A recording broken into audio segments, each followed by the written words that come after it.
Hello and welcome back to Pathfinder Kingmaker. So I have decided how we're going to do this.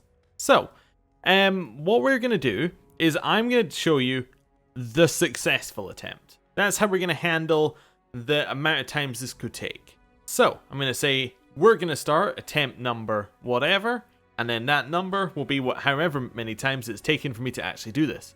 Hopefully the number is going to be 1. So let's start attempt number 21. Okay, I've got a new strategy and it's foolproof. Now, patience. Yeah, patience. That's my new strategy. It's really good. Actually, I was just checking whether we have any. Yeah, we have some buff things that need to be taken before we go into combat. There we go. And let's just get a little buff for Lindsay here. Also, I'm going to move Amiri over here. Well, I get that going. Plus the bard buff. Right. 3, 2, 1. Oh, I need to move Valerie forward. Go like this. And... oh, unstealth. So she moves quicker. Go! Hey, look at that. There's less enemies. Well, one thing I did is went and cleared out all the enemies around the edge that I could clear out. Including Ox, one of the main boss guys. A solid plan. But what we're going to do here, Valerie's going to run forward. She's going to attack in there. And everyone else is going to attack that bandit. Go. In fact, actually, I want to use magic on the bandit. Go. Now, by the way, the owlbear cannot go upstairs. The owlbear cannot fight the stag lord. Very unfortunate. Well, not true. The owlbear could fight the stag lord if we kited the stag lord down the stairs next to the owlbear. But assuming that we're not able to do that, the owlbear cannot fight the stag lord. Okay, so go in, hit that one. Actually, hit this one. This is fine. That went up and hit the stag lord. So now Valerie needs to go charge. Oh, never mind. Valerie needs to charge Dovan. Dovan's the last big guy left. Amiri, attack Dovan. Go, go, go. Okay, so that guy's running straight for the Stag Lord, which is fine. She didn't get mega dead, which is okay. Go and attack the Stag Lord. Everybody. This is fine. He's attacking Lindsay. Actually, these three need to back off. They could all be insta-killed. Okay, fine. Didn't get insta-killed. Right, attack Stag Lord. How's he looking? Fairly okay. We got any spells we can cast on him? Attack one of those with one of those. Wait, can you summon a dog up there? Yeah, it seems good. And Snowball. That's a Snowball's chance in hell of working. So it seems a bit appropriate. Rage. Okay, and... kill it. Kill it. Kill it. I can't. Yes! Oh, after so long, I learned to stand. Oh. Yes! Yeah, fantastic. The Stag Lord clutches something resembling a charm in his bloody fingers, seemingly placing last of his hope into it. You hear a snapping sound, and then a dull sigh bursts from the Stag Lord's chest. Your crimes cannot be forgiven. What do you know about crimes? I couldn't tolerate. I did everything she... He is dead. That is fantastic. That is amazing. And I would like to point out, Valerie died with -4 health. Karim died with -9 health. Now these are healths where they would survive dying if they went down to death's door. If they went down into... sorry. Those are healths where they would survive if they went below -0 health. Right? Just want to get that clear so that everyone's good with that. So I can now reveal my shame in turning that to yes. Oh no. So what that means is that although they did not die, like they didn't mega die, I think they can mega die normally, as in I think even if you have that option on, they will die It just means you can't heal, you can't give them more health and then get them to stand up in combat, right? So, I turned it on this attempt only. I turned it on and we won the attempt. How did that happen when I tried it 20 previous times without this? Who knows? But apparently the game feels that it needs to just rub it in my face a little bit. But, quick save, just to make sure. Oh wait, no. Now we can grab Staglor's loot. Oh, look at that. That is amazing. Look at that, I should say. Loot at that. Loot at that. Right. Now, because the video has been recording a very long time, I'm going to stop and start it, and then we'll get into the rest of the episode. Right, I'm back. So, that was an hour and 40 minutes, in case you're wondering how long that took in real time. That was, that's a bit vicious, to be honest with you.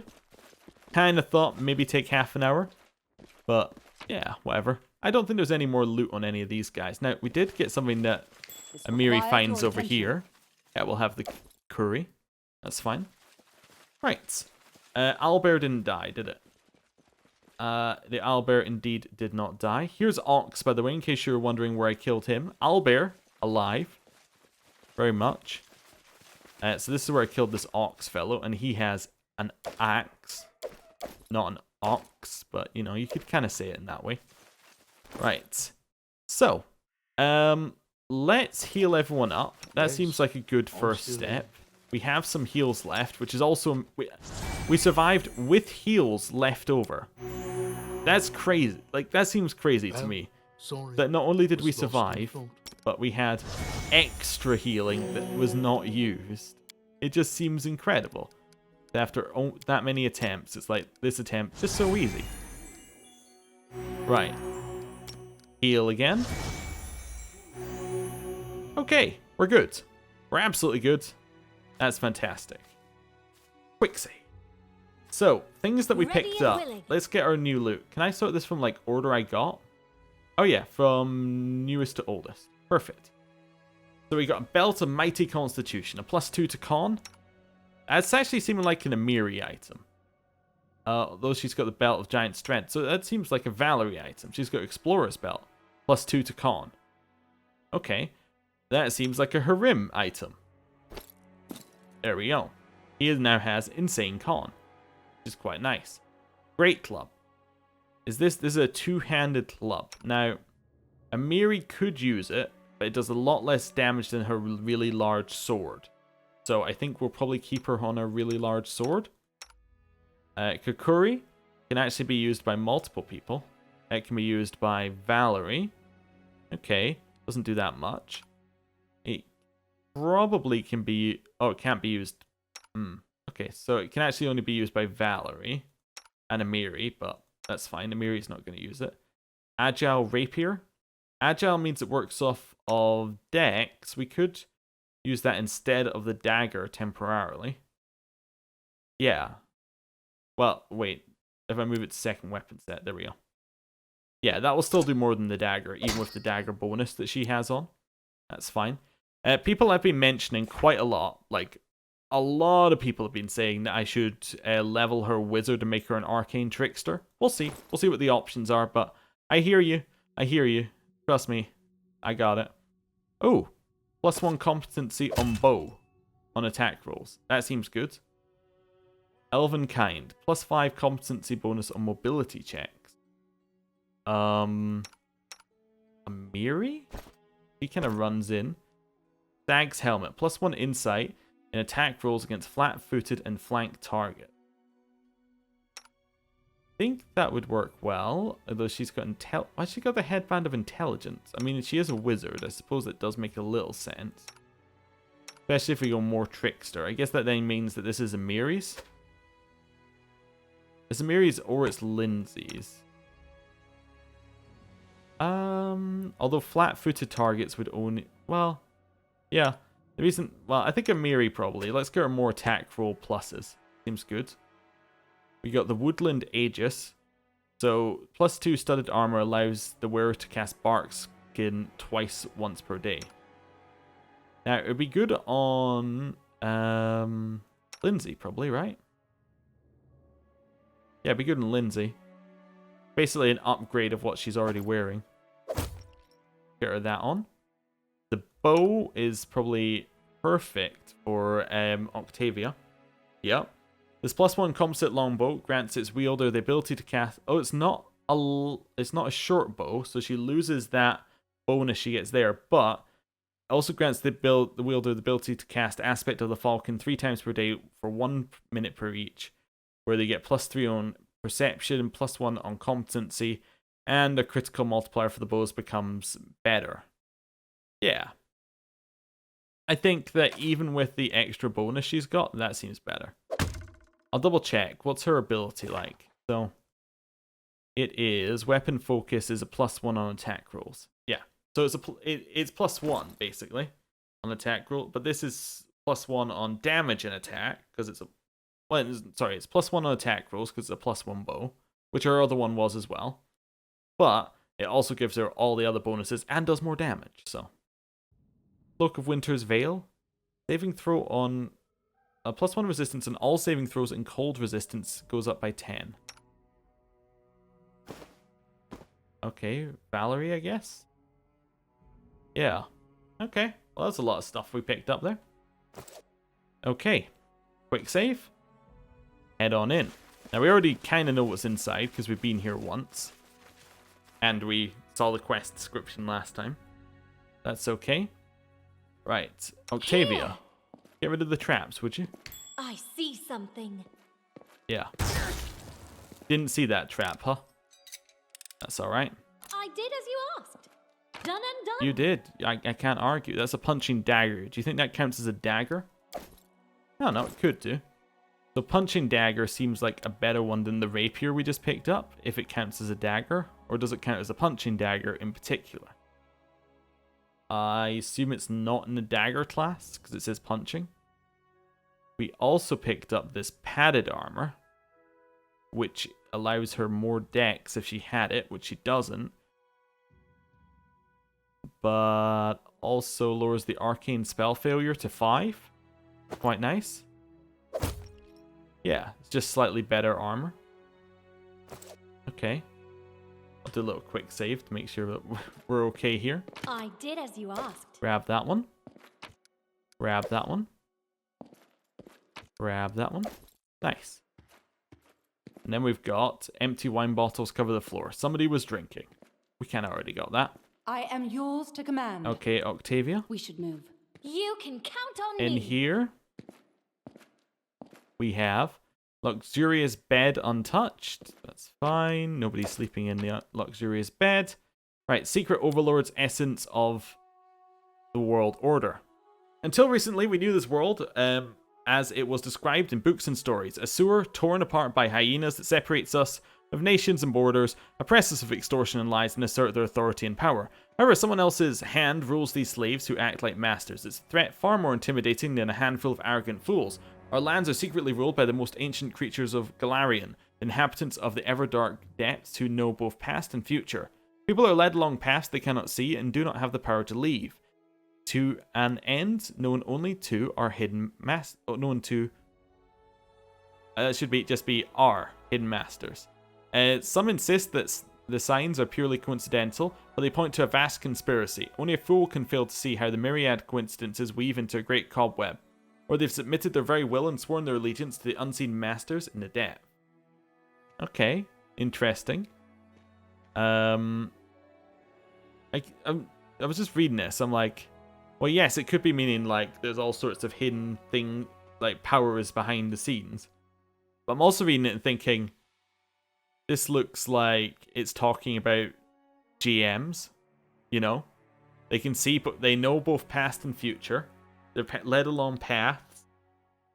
The end is only known to these hidden masters. You know what I'm saying? You know what I'm saying? It's a load of coincidences that kind of weave into something. You know, I think it could be. Anyway, the great debates. Publishing house of the Temple of Iomede in Origent. Today, many know the Suramgamin, order and respect its teachings, even endorse them. Such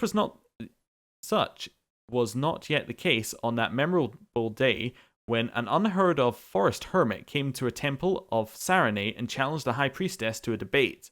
This was Avelo, whom none had yet called teacher, a traveling wise man who left Jalmari in search of wisdom and found it here, in Adoran, while meditating in the Arthfall forest. The revelation he received was as brilliant as it was controversial. According to his philosophy, truth lies not only in venerating the gods of good and order, and it's curious that while recognizing Aristil Abadar, Shailene, Iori, Iomede, and Serene, he at the same time rejects the kinder gods of chaos such as Desna or Kaden Kalin or Kalin. Instead, he pursues the so-called wise way, a common principle said to underlie the teachings of his favored deities. Avelo has defended this philosophy in debates with many theologians from various temples. Only a few of them were converted on the spot, but gradually a circle of loyal disciples formed around him. By turns, the circle grew into the order he calls Suram Gammon, which means the way of the hero, or perhaps the way to making the world a better place. In this book, I recount the story of the earlier debates, including the detailed theological comments on the central points of each side. Oh, that just sounds brilliant, you know? Sad that they didn't have any more of the book. And there we got another book. We not already read this one? We have not. Okay. The door flung open. 3 chaps sharing adventure stories fell silent. "Hail, friend," said the visitor in a deep voice. "Have you got room for me, master?" The bored half-elf behind the counter peered into the visitor's eyes and whistled. "Oh, blimey, if it isn't Gregus Jeffs. Hail, friend. Let me give you a room. Your gold is no good here." "No, I'll pay for it in full. That's what the society is for, helping and sharing." Gregus nods at the 3 chaps. "So there's my replacement. Have you held the confirmation yet?" "We've got one last trial to go," the youngest blurted out and popped up from his chair. "It's such an honor. I've read all about the Chronicles and all about your adventures." "I heard you joined the Decemvirate," Gregus, another uttered. "Oh, did you? You should cut off your ears then. They deceive you. Am I wearing a mask?" "You ain't." "Good for you. A pathfinder with no eyes is no good. I'm not interested in politics. I'm interested in seeking. So you're going to pour me a beer? I'll tell you a couple of stories. I kind of lost who was who in that one, but, you know, we got stuff. That's fine. So we Just know letting that me there's in, another trap, don't we? I won't let you down. Oh, we got another book. Prodigal Sons. "It's done," I said. Milliken studied me with narrowed eyes. "You look awfully clean. Where's the knife?" In answer, the first shouts went up from the inn. "Fire!" screamed Ilna, and then the other voices joined hers. In an instant, Milkilin's entrepreneurial instincts took over, and he sprang for the door, tossing the crossbow aside. Outside, the roof of the inn was already smoking oily black against the sunset, licking through the thatching in places. With a scream of pain, Milliken ran for the creek. I looked to Vargas. Needing no further cue, we grabbed up an armful of supplies and sprinted off in the opposite direction. After 10 minutes of leaped brambles and ducked branches, we stopped to catch our breath. Back the way we came, the smoke was still visible, though the sound had faded to just the faint and frantic pealing of a church bell. "That was close," Vargas said, leaning against a tree and puffing and breathing hard. "I agree," I puffed, staring down at the cloak full of bread that now made up our sole possessions. Then the sound of the bell reminded me of something. "About what you said back in there," I asked. "You said Shaylin. I thought you were a priest of Desna." Vargas grunted. "A man's faith is a personal thing," he said, tying up his cloak. "Now shut up and keep running." And we did. Alright. I kind of get the feeling that for some of these stories, we're just getting half of it. There's a little bit more that we don't get. Oh, look! Yeah, that was the trap I was worried about. So it seems like we need somebody to spot the trap, and then we need Octavia to disarm the trap. I did as you asked. You did. You did indeed. I'm not paranoid about my quick saving. What are you talking about? Grab that. Hey, Octavia, could you open that door for me? Done and done. Get him. Stay behind me. Move back. Move back. Move back. Your Right, life ebbs low. Buff everyone. Rage. Hit him. Let us strike as one. Destructive strike. Hit him. Consider me provoked. Magic. Go. Oh. He's on the wrong weapon set. That's fine. Step back. Oh, this gives me a second. Okay. The aspect of the falcon isn't there. Where's Barkskin? Is that a spell? Or did we not see that one? You got that from something else, didn't you? Or is that someone else who has Barkskin? Yes. There we go. It's all under abilities. That's fine. Nurgath is almost dead. He is now dead. Right. Once again, we have succeeded in killing him. Right. I'll grab the loot. And we get his hide armor, which is lovely because that's probably going to Amiri. Right? Sort by newest to oldest? Yeah. Hide armor is a straight upgrade to Amiri. Yeah. Well, it's mainly arcane stuff, but it is her armor class. So yeah, it seems like it's an upgrade. What's he using? He's using chain mail. Could give him this instead, which is slightly better for him. Yeah. Fine, everyone gets a slight upgrade. And there's nothing in the goods chest, which makes me wonder if the goods chest is like one that's meant to, where that's meant to be like you stick something in it and it appears somewhere else, but I don't know. Maybe not. Right. We have now killed everything successfully. Time to leave and never come back to this accursed place. What's our level? Oh, okay. I think it's possible we reach level 5 off of this. Like, if we leave, I think there's a huge possibility that when we hand in the quest, we reach level 5, which I am very excited about. I like level 5. Level 5, much like level 3, is a huge upgrade if you've gone down one path, if I remember right. Or at least I think it's at least your next feat, which is generally like your big upgrade point. But yeah, it might also unlock some special classes for some people like Reg. Yeah. Anyway, head out here. Whew. Do I want any of this? No. I'll take the onion. Yeah, that's about all I want. Leave. Okay. Oh, there's Reg. Speak of the devil. That's probably more apt than usual when talking about Reg. Right. I want to rest. I kind of want to rest, but we have no rations. We get between 0 and 6. I want to start walking back. We'll rest when we can rest, I guess.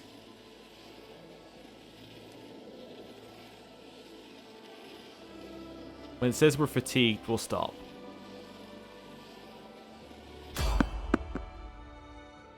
Try to avoid.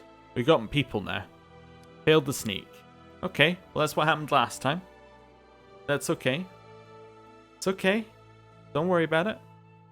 We should be able to cope with the bandits or the kobolds. To victory! It's kobolds. I mean, these are the same enemies also as we faced last time. Just to point that out. A bit weird, but that's fine. Amiri actually wears the stag helmet. That's great. Right. Serves you right. We can turn on his AI again. Repent. Get him.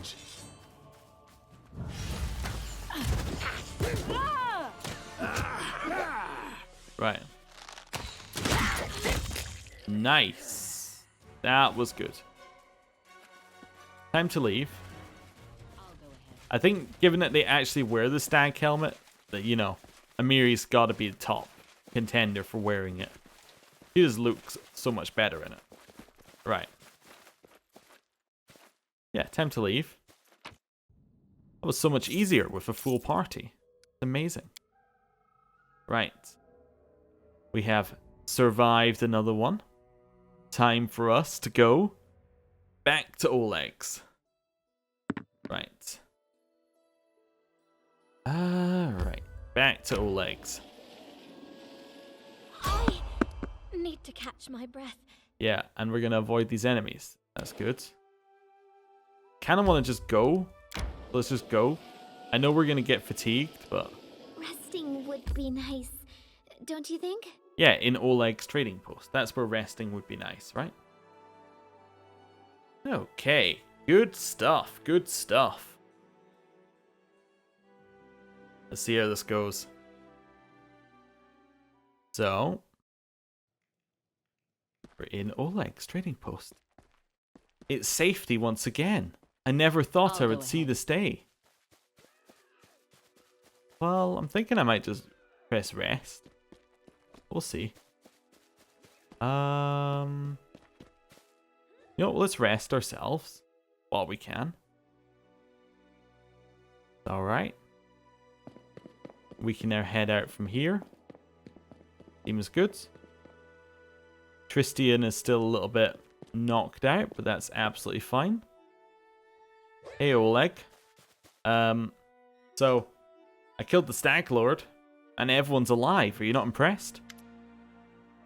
But actually, first of all, you know what? No. First of all, I killed the Stag Lord. We found his fortress and sent the villain to oblivion. Oleg looks at you with respect, bordering on admiration. And good riddance. Maybe now we'll actually be able to live in the Stolen Lands, rather than just surviving. Oleg sighs. Without a doubt, more people will flock here now. It'll surely boost trade, but all the noise they'll bring with them. Well, that's none of your concern, but you can't wait to return to Restov and report your great victory. Restov awaits. I plan to set off right now. The fog seems to be thinning, but we should wait until it burns off completely. In the meantime, I'll gather some supplies for your journey to make sure you can enjoy your trip back to Restov. Are we actually going back to Restov? Ooh, we are. I think. Hopefully. Fingers crossed. We're not going to get a cutscene saying the Stag Lord's still alive, are we? No. Good work. Nice to see I haven't lost my intuition for people. Not many would have managed to set out to the Stolen Lands and return with the Stag Lord's head, but I knew you could handle it. And just return of his head, I got his helmet and his bow. And his cloak. Congratulations are in order. Today, you'll receive the title of Baroness before the High Society of Restov, and even Natala Sertova personally. God's bless her. Tomorrow, you'll be able to return to the Stolen Lands if you wish, but this time as a ruler. But matters of state can wait. For now, enjoy this feast in your honor. All the city leaders are here. It's a great opportunity to make some useful connections. Speaking of connections, let me introduce you to Kasil Eldori. He's my adopted son and apprentice. He's a trustworthy man. I'd like to send him with you as an envoy. Kasil, a young half-orc with an impeccable pose, performs a textbook perfect bow. You already know about my encounter with Tartusio? Of course. Keston gave me a full report. You dealt with the scoundrel perfectly. It would be naive to think that none of your neighbors will try to stick their hands in your affairs. Especially that sly fox Iravetti.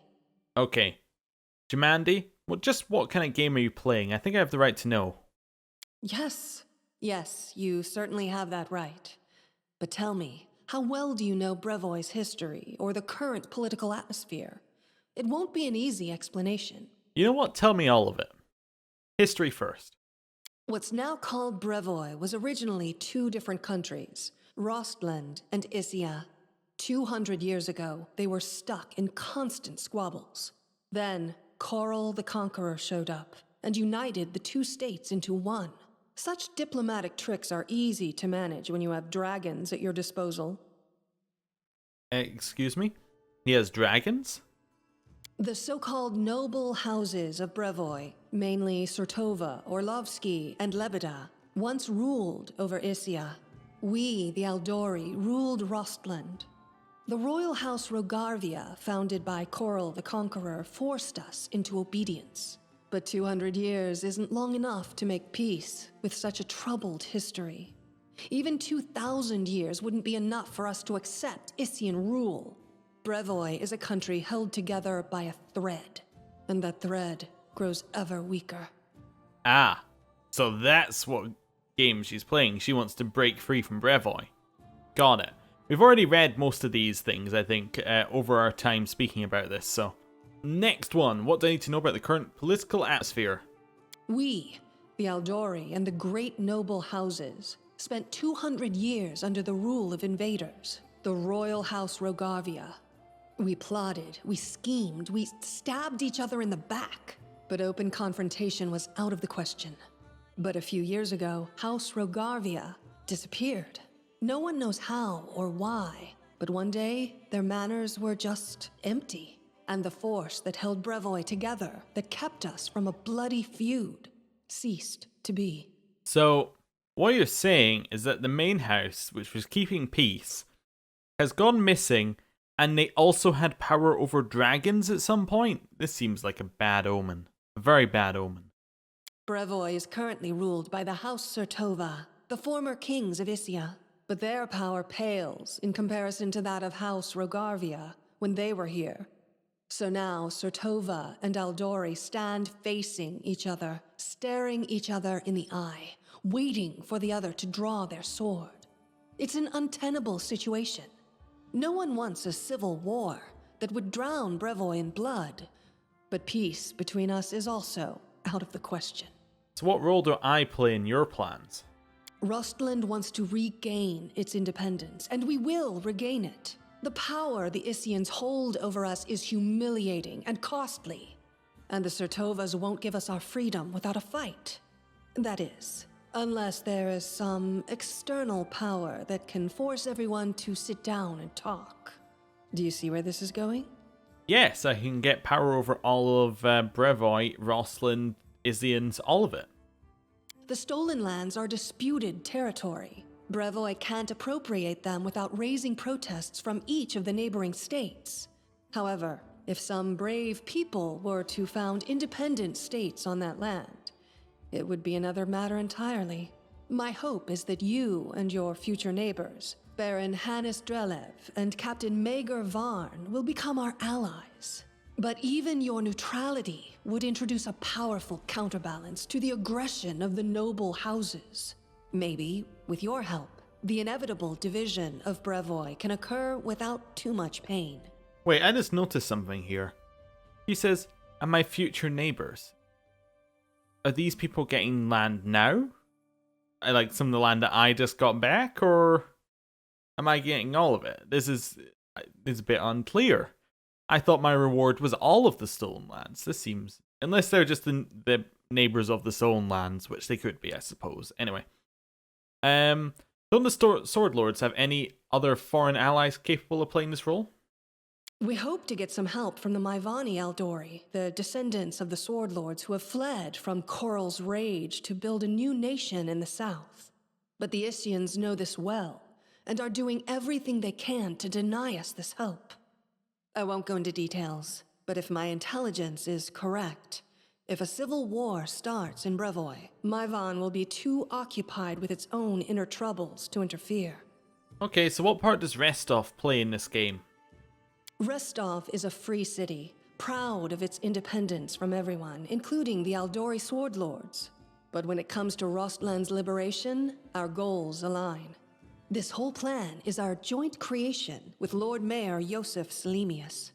So if Natala is already here, why did she let you grant me the title? Actually, she could still intervene and disrupt the proceedings. But she's a Surtova. Their games are always complex and multi-layered. They're always looking for ways to turn defeat into victory.